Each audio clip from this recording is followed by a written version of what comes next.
douceur, je suis ravie de vous retrouver pour la partie numéro 2 des essentiels du dressing. J'espère que la partie numéro 1, tu as pu la regarder, tu as pu prendre des notes pour commencer à modifier, améliorer ton dressing. Je tenais vraiment à faire 2 parties pour les essentiels du dressing, que tu prennes le temps d'emmagasiner les premières infos que je t'ai données. Maintenant, étant donné que l'on se construit tout au long d'une vie, mon dressing il n'est pas fini en fait. Donc dans cette deuxième partie, je vais te présenter des accessoires, le reste des tenues manquantes à la partie numéro 1, mais je n'aurai pas forcément tout dans mon dressing parce que je suis en construction de la nouvelle personne que je veux devenir. Donc voilà, je te laisse t'installer ma douce et c'est parti.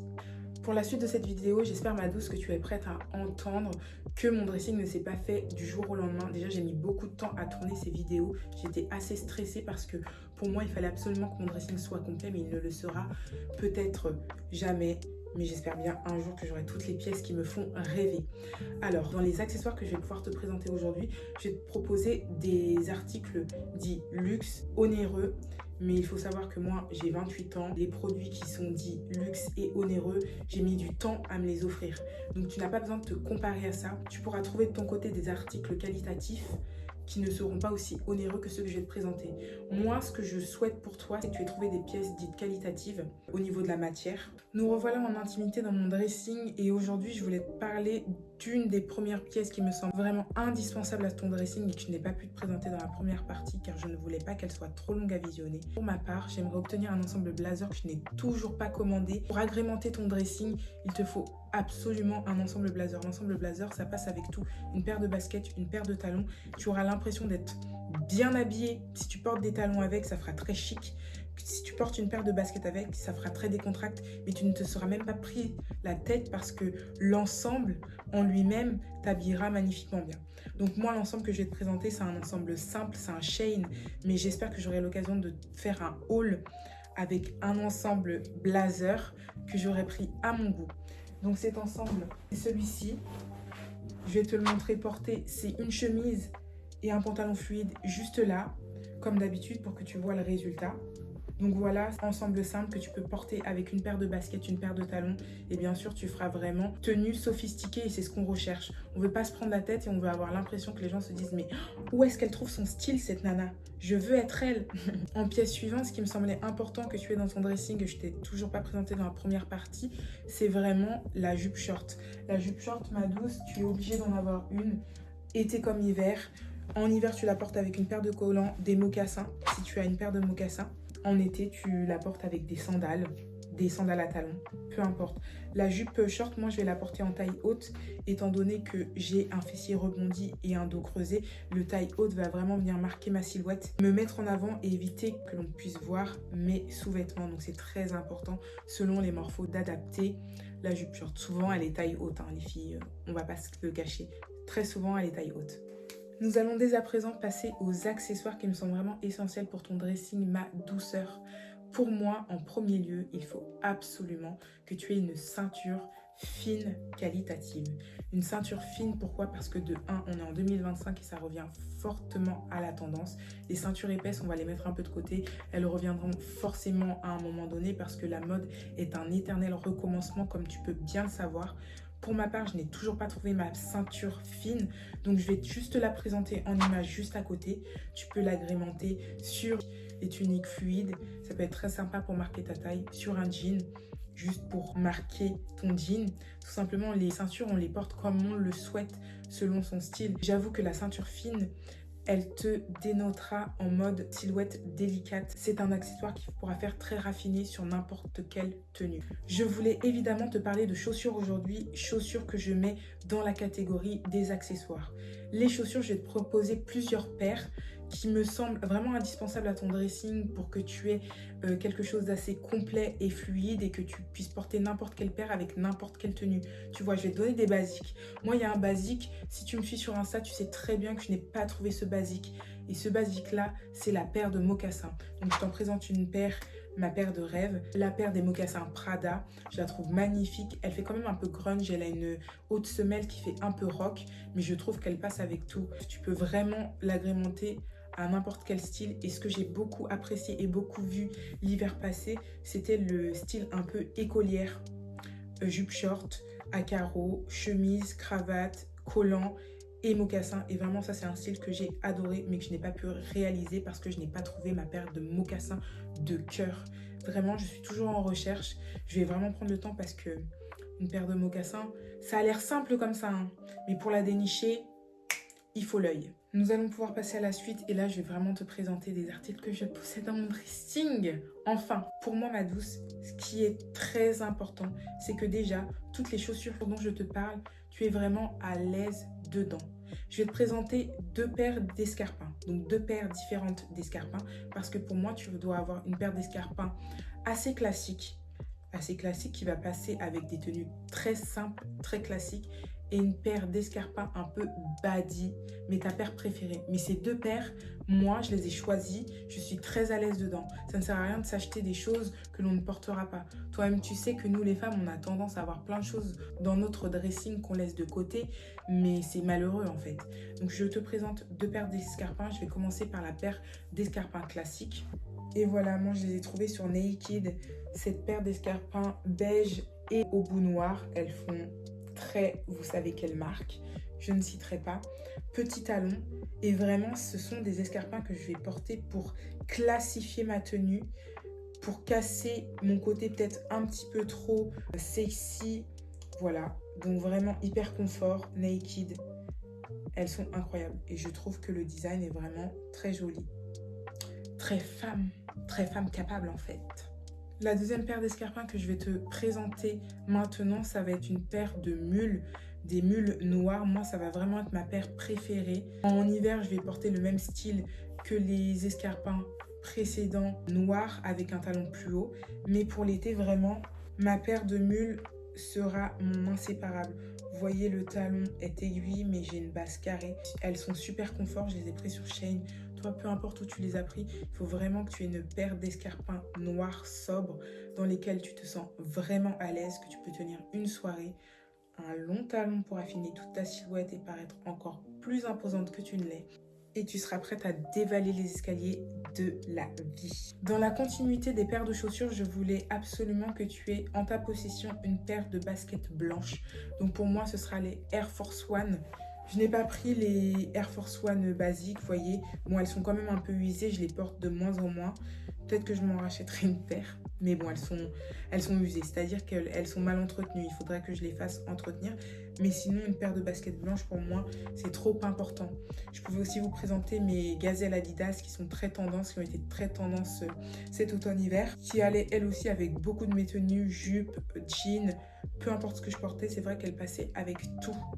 Basique, en fait une paire de baskets, pourquoi j'ai dit blanche, une paire de baskets qui selon toi passe avec tout. Je te laisserai choisir la marque, la forme, ça c'est vraiment à ton humble goût. Le nouvel accessoire qui me semble vraiment super important et auquel je fais vraiment attention quand je vais détailler la tenue d'une femme que je rencontre pour la première fois ou que je croise, ça va être son sac à main. Le sac à main pour moi c'est vraiment un accessoire qui va pouvoir en fait montrer de quel style tu es. Donc vraiment choisis-le en fonction de ton goût. Choisis-le avec vraiment beaucoup d'amour, d'attention. Il faut vraiment que ton sac à main soit ton coup de cœur. Pour moi, c'est trop important. C'est une chose que l'on porte normalement quotidiennement. Moi, je ne m'en sépare pas. J'ai choisi de vous présenter mon sac à main et ce sera, si tu me suis sur Insta, tu sais déjà lequel dont je vais te parler. Le fameux Jacquemus, le cercle. Moi, vraiment, il me définit bien. C'est un sac à main qui est très stylisé dans le sens où vraiment tout le monde ne peut pas l'aimer. Vraiment, moi, il me ressemble. Il est unique en son genre. Mais je le porte tous les jours. Vraiment, c'est mon coup de cœur. J'ai vraiment mis du temps à l'obtenir et je suis trop fière. Ce sac, c'est vraiment mon bébé. Voilà. Moi, ce sac-là, c'est moi en fait. Il me représente. Libo est un rond. Dans la continuité du sac à main et pour agrémenter ton sac à main, il te faudra impérativement un portefeuille qualitatif. Je vais te présenter le mien qui rentre tout juste dans mon sac Jacquemus parce que moi j'adore les petits sacs. Plus le sac est petit, plus il me ressemble, plus il me plaît. Je vais vous présenter le portefeuille que je possède. Donc c'est un Louis Vuitton. Je l'ai fait orner de mes gravures.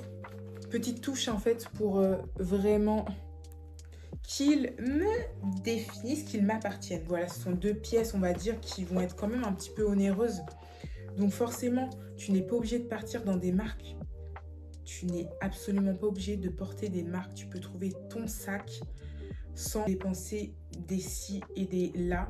Pareil pour ton portefeuille, tant qu'il te plaît, que visuellement tu as l'impression qu'il te représente, que c'est vraiment ton style, ton univers, fonce, mais fais en sorte que ce soit des matières dites qualitatives. Pour le reste, ma douce, je vais donc continuer dans les accessoires qui me semblent indispensables pour finaliser ton look, pour le gratifier de notes dites féminines, pour vraiment te rendre audacieuse, unique. Moi, je vais te dire mon petit secret. Je voulais t'imposer une paire de boucles d'oreilles en mode dans ton dressing. Il faut absolument que tu aies une paire de boucles d'oreilles dites qualitatives. Mais finalement, je me suis dit, mais les boucles d'oreilles, ça reste un bijou. Et on peut quand même choisir le bijou qui nous correspond le plus. Et sachant qu'il y a des femmes qui n'ont pas d'oreilles percées, voilà, je voulais vraiment pas m'arrêter que sur la paire de boucles d'oreilles. Et j'ai réfléchi et je me suis dit, mais attends, moi je porte pas une paire de boucles d'oreilles tous les jours. Le bijou qui ne me quitte jamais, c'est ma bague. Donc je vais revenir là-dessus. En fait, il te faudrait, pour moi, à mon humble avis, un bijou qui soit toi. Alors, peu importe lequel c'est. Soit tu ne te sépares jamais de ta paire de boucles d'oreilles, soit jamais d'un collier, soit jamais d'un bracelet, soit jamais une bague, soit un bracelet de cheville, une bague d'orteil. Peu importe, chérie, c'est vraiment ta marque de fabrique. Moi, je sais que cette bague, j'y tiens énormément. C'est un cadeau qui m'a été fait pour mes 25 ans par mes meilleurs amis et vraiment, elle ne me quitte jamais. Sans elle, je me sens nue. Trouve-toi un bijou qui te correspond, qui te suit jour et nuit. Et c'est ton bijou, je dirais, spirituel. Ma douceur, je pense vraiment avoir fait le tour des accessoires qui me semblent importants dans ton dressing. J'espère que cette vidéo t'aura aussi aidé à continuer la liste que tu as prévue depuis la première vidéo, les indispensables du dressing. La vidéo n'est malheureusement pas finie. Je ne vais pas te laisser sur ta faim. Tu me connais, j'ai toujours énormément de choses à te dire. Ma douceur, assieds-toi. Toi et moi, on va discuter en fait. Je voulais ajouter dans les accessoires qui me semblent indispensables pour ton dressing, pour ta personne. Chérie, c'est ta confiance en toi. Tu pourras porter tout ce que tu veux. Tu pourras faire la meilleure des listes. Tu pourras écouter les meilleurs conseils des influenceuses que nous sommes. Tant que tu n'as pas confiance en toi, chérie, abandonne le projet. Dans cette vidéo assez particulière qui finit pas sur un accessoire mais plutôt un état d'esprit, je voulais te partager ma propre expérience. Je me présente là devant toi super à l'aise derrière la caméra en train de te partager 1001 conseils comme si j'avais la science infuse. Mais cette science infuse, je l'ai construite. Comme je te l'ai dit auparavant, aujourd'hui j'ai 28 ans, je suis ancrée sur mes deux jambes. Je suis dans mon énergie ultra sûre de moi parce que tout ça, je l'ai bossé. Ça n'est pas tombé tout seul du ciel. J'ai mis du temps à bosser la personne que je suis actuellement. Ces années de travail m'ont mené jusqu'à présent, jusqu'à toi, jusque derrière cet écran, jusque devant ton écran pour pouvoir te parler, essayer de te rassurer. Sache que n'importe quelle personne qui te dira qu'elle a confiance en elle, on manque toujours un petit peu de confiance en nous pour certains événements, pour certaines actions, dans certains moments en fait. Si on avait dit à la petite fille que j'étais qu'un jour je tournerais des vidéos YouTube, ça a été tellement mon rêve. Mais les filles, j'ai mis des années à vraiment me présenter derrière la caméra parce que je pensais ne pas être légitime à tourner mes vidéos. Mais tout le monde est légitime et tout le monde a sa place sur cette terre. En fait, on a tous un but. Déjà, à partir de là, on souffle un grand coup. La confiance en soi, c'est quelque chose qui se dégage, c'est quelque chose qui se voit, mais ne se voit pas à la fois. C'est matériel et immatériel. Je voulais t'en parler parce que pour moi, c'est quelque chose qui va vraiment finir ta tenue. Aujourd'hui, je me présente devant toi, j'ai un haut assez osé, mais je suis fière de le porter. Je n'ai pas honte, j'ai pas à me cacher, je suis telle que je suis devant toi. Et en fait, tu vois la manière dont je suis habillée, dont je me tiens, ma gestuelle, je suis super assurée. Mais ça, je l'ai bossé. Comment je l'ai bossé, chérie? J'ai lu. J'ai énormément lu. Je me suis inspirée de femmes dans des séries, par exemple, que je trouvais vraiment très assurées, directives. Elles m'impressionnaient. Alors, je me suis dit, ah, elle a ce genre d'attitude, ce genre de répartie. Je me suis vraiment nourrie de personnes qui impressionnaient. Et petit à petit, comme un mur, si tu peux avoir l'image d'un mur devant toi, j'ai posé mes petites briques, mes petites briques à moi, pour créer vraiment ma confiance en moi. Donc, je te souhaite de prendre le temps de construire ton petit mur, toi aussi, petit à petit. Nourris-toi de lecture, c'est très important. Regarde ce qui se passe autour de toi, inspire-toi. N'aie pas honte de t'inspirer. On est toutes réunies, l'inspiration de quelqu'un, quelque chose. En fait, on se construit comme ça. Donc voilà, je suis Dibo, mais je me suis inspirée d'énormément d'influenceuses que j'ai vues sur le net. Je me suis inspirée d'énormément d'actrices que je percevais chez elles et que j'aimais. J'ai essayé de l'additionner à ma personnalité et ça a donné ce mélange. Et j'en suis très satisfaite. Ta seule base de comparaison, ma douce, ce sera toi et toi seule. Compare-toi à celle que tu étais hier, il y a 10 ans, 5 ans, une semaine, une minute. C'est vraiment ta seule base de comparaison. Parce que si tu perds ton temps à te comparer à une personne qui est complètement différente à toi, ben forcément, en fait, tu auras toujours besoin de soi-disant t'améliorer. On ne peut pas se comparer à quelqu'un qui ne nous ressemble pas. C'est impossible. On part déjà sur une équation qui ne sera pas viable. Vraiment, ta seule base de comparaison, c'est toi-même. Sois fier de tout ce que tu as gravi, de tout ce que tu as obtenu depuis hier. Rien que moi, depuis hier, ce matin, j'ai passé un moment d'introspection. Depuis hier, je me sens déjà grandi. C'est fou. Dans la suite logique de ta confiance en toi, je te conseillerais vraiment de faire attention à la manière dont tu parles de toi. La manière dont tu parles de toi, même si c'est pour rire, ne te dénigre jamais. Je t'interdis de te dénigrer. Et c'est ce que je fais en ce moment. Je ne me dénigre plus et je n'accepte pas que les autres me dénigrent. Personne n'a à me dénigrer parce que je suis vraiment dans un travail continuel pour devenir la meilleure version de moi-même. Ça passe forcément par les paroles, évidemment par les pensées. Les pensées sont incontrôlables, malheureusement, mais on peut quand même essayer de les modifier. C'est un travail. La vie est un travail. La vie donne un but précis. Et aujourd'hui, si j'ai réussi à réveiller quelque chose en toi, je suis vraiment contente parce que c'est vraiment ce que je te souhaite. Alors fais tout ce dont tu rêves, fais toutes les choses qui te donnent envie. On est là pour s'éclater, on est là pour expérimenter, on est là pour s'améliorer, on est là pour échouer, on est là pour réussir, on est là pour rebondir, on est là pour se relever, on est là pour aimer, pour souffrir. On se doit de vivre multitude d'expériences, mais toujours avec le cœur, la confiance, l'acharnement. Voilà ma douce, j'espère que cette vidéo t'a plu. J'ai vraiment pris plaisir à parler avec toi comme d'habitude. J'aime trop passer ces moments auprès de toi, te conseiller, te dorloter. J'espère que vraiment mes conseils ne sont pas tombés dans les oreilles d'une sourde et que cette petite vidéo te mettra un petit boost au moral, te donnera envie. Je t'embrasse très fort et on se dit à très vite.